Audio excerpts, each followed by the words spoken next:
Olona 5 sy rongony misy karazany 4 ary fitaovana fampiasain'izy ireo amin'ny fanaovana ny trebaky no sarony mpitandro filaminana avy eo anivon'ny zandarmeriam-pirenena ao Nosy-be atao amin'ny boriboritany Jamanjary nandritra ny herinandro izay nanaovana ny hetsika tanga-maro ny fandriampahalemana ho famongorana tanteraka ny fivarotana zava-mahadomelona ana-toerana no nandraisana izao fepetra izao raha ny fanazavana. Mampiavaka ty opération ty dia miezaka zay mitady mpamarotra taloha zay miezaka misambotra le mpifoka sy le mpitsindrona fa amizao zay mba miezaka mijery ny atao hoe gros poisson ka ty ezaka ty mbola mitohy ary tsy hijanona raha tsy tonga amile tanjona atsika hoe milamina tsara ny vahoaka eto amin'ny faritra ny Nosy-be. Manarak'izay moa zay misaotra ny lehibe isany ambaratongany ny commandant CRN Diego, commandant groupement Diana izay nanampy anay na fitaovana zany na arakevitra ahafahanay nanatanteraka ty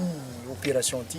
Tahak'izay koa ny député izay nanome carburant nahafahana nanao hetsika tamin'ity opération ty. Efa natolotra eo anivon'ny fitsarana izy dimy ireto ka nampidirina ponja vondromaika ary miandry ny fotoam-pitsarana azy ireo. Mbola itoy ny hetsika hitety tanàna maromaro fa indrindra ireo faritra mena sy Ayaina eto Nosy-be raha ny fanazavana trany.